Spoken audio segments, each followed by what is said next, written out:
Hello everyone, আশা করি তোমরা সবাই ভালো আছো। আজকে আমরা ঢাকা বোর্ড 2025-এর চ্যাপ্টার 3 এর সমাধানটি করব। চলো আমরা প্রশ্নটি দেখে আসি। এখানে গ নম্বরে বলেছে সংঘর্ষের পর বস্তুদ্বয়ের মিলিত বেগ নির্ণয় করো। তাহলে আমরা প্রথমে গ নম্বরে যাই। তাহলে গ নম্বরে এখানে যা যা দেওয়া আছে ওইটা আমরা লিখি। আমরা মিলিত বেগের সূত্র জানি। আমরা গ আগে লিখে নিই। গ এখানে প্রথম বস্তুর ভর m1 = 12 কেজি,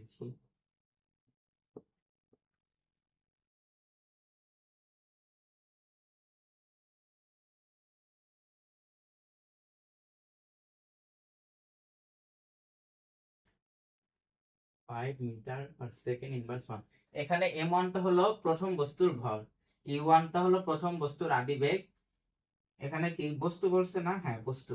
আর m2 টা হলো আমাদের দ্বিতীয় বস্তুর ভর, u2 টা হলো দ্বিতীয় বস্তুর আদিবেগ। তাহলে এই দুইটা কি বলেছে? সংঘর্ষ হয়েছে। তাহলে আমরা জানি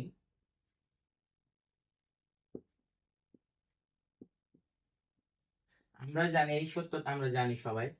m1 u1 plus m2 u2 equal to m1 plus m2 into V. এই সূত্রটা আমরা জানি। বা এখন আমরা সোজাসুজি এগুলো সব আমরা গুণ করব, আমার খালি মিলিত বেগ ভি এর মান লাগবে।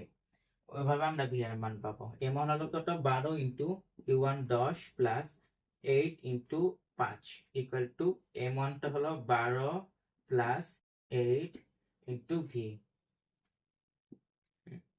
বা আমাদের 120, 12 ইন্টু 10 120 প্লাস 5 এটা 40 ইকুয়াল টু 20 ইন্টু ভি। বা 160, 120 প্লাস 40 হলো 160। এই 20টা এখানে কিন্তু ভি এর সাথে গুণ অবস্থা আছে। আমি এই পাশে আনলে ওইটা ভাগ অবস্থায় চলে যাবে। Divided by 20 equal to V. বা V equal to 20, 160 divided by 20 হলো আমাদের 8 মিটার পার সেকেন্ড ইনভার্স 1। তাহলে আমাদের গ নাম্বারটি শেষ। আমরা সুতরাং মন্তব্যে লিখব, সুতরাং সংঘর্ষের পর বস্তুদ্বয়ের মিলিত বেগ 8 মিটার পার সেকেন্ড ইনভার্স 1। এখন আমরা ঘ নাম্বারে যাই। ঘ নাম্বারে আমাদের বলেছে সংঘর্ষটি কি স্থিতিস্থাপক কিনা, তা হলো গাণিতিক ভাবে আমাদের ব্যাখ্যা করতে বলছে, বিশ্লেষণ। সংঘর্ষ আসলে স্থিতিস্থাপক হয় না বেশিরভাগই ক্ষেত্রে। আমরা হলো স্থিতিস্থাপক কিনা এটা আসলে আমরা কি বের করব? আমরা আদি গতি শক্তি আর শেষ গতি শক্তির সমষ্টিগুলো বের করব। যদি সমান হলেও এটা স্থিতিস্থাপক, এবং সমান না হলেও এটি স্থিতিস্থাপক নয়। কিন্তু বেশিরভাগ ক্ষেত্রে তোমরা দেখবা স্থিতিস্থাপক নয়। হ্যাঁ, তাহলে এটা আমরা লিখি আগে। আদি গতি শক্তি, এটাও একবার ইজি খ। এখানে আমি গ নাম্বার গুলা এমনি মুছলাম। এই গ নাম্বার না মুছলে হইতো। m1 = 12 KG, u1 = 10 metre per second inverse 1, m2 = 8 KG, u2 = 5 metre per second inverse 1। আর এখানে হলো প্রথম বস্তুর ভর, দ্বিতীয়, এটা তো বলছে আগে। আমরা জানি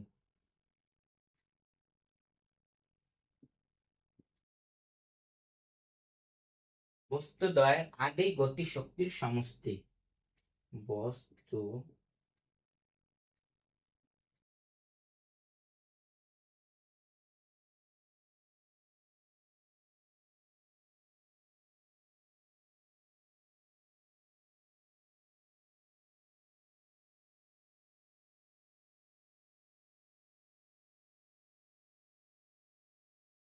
বস্তুদ্বয়ের আদি গতি শক্তির সমষ্টি E1 = half mu square, half m1 u1 square plus half m2 u2 square.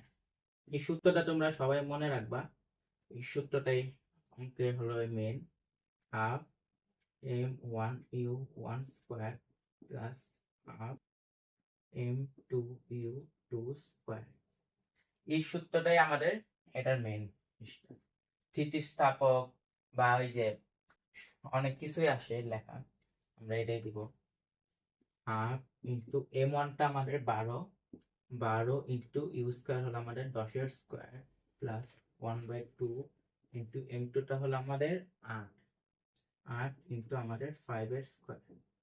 এটা ক্যালকুলেটর লাগবে না, 12 ইন্টু 12 ভাগ করলে আমাদের কত, 6 ইন্টু 100, 10 এর স্কয়ার 100 প্লাস 8 এর অর্ধেক 4 ইন্টু 5 এর square 25 equal to 600 plus 4 25 100 equal to 700 joule. আমরা জানি শক্তির একক জুল। এখন হলো বস্তু ওই একই, তোমরা এটা লেখো। এখন আমরা বস্তুটার শেষ গতি শক্তির সমষ্টি বের করব। মুসলাম এটা লেখার পর নিচে লিখবা বস্তুটার শেষ গতি শক্তির সমষ্টি E2। ওইটা E1 দিয়েছো, এটা E2 দিবা। যেহেতু এই বস্তু দুইটা মিলিত হয়েছে, মিলিত না হইলে আমরা এটা লিখতাম ইন্টু V2 না হাফ M1 V1 স্কয়ার, ওইভাবে হাফ M2 V2 স্কয়ার।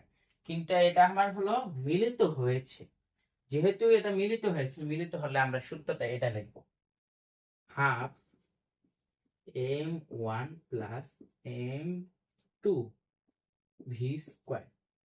কারণ গ হতে আমরা মিলিত বেগ কত পেয়েছি, আমরা এখানে গ হতে লিখব, গ হতে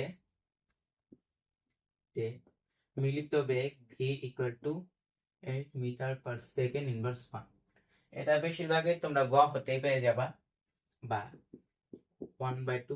গ হতে না পেলে তোমরা হলো, আমি তো গ নাম্বার যেভাবে বের করছো মিলিত বেগ, গ নাম্বার আগে মিলিত বেগটা বের করে নেবা।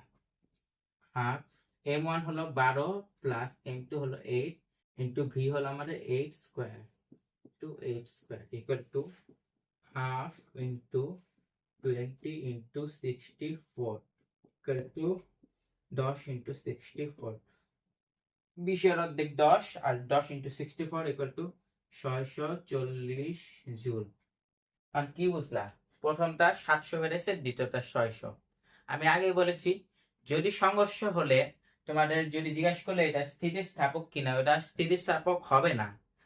এই জন্য আমরা বের করে দেখানো লাগবে এটা। যেহেতু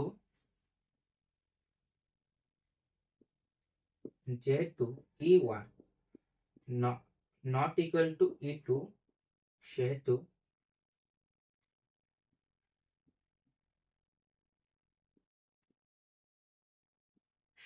সংঘর্ষটি স্থিতিস্থাপক নয়।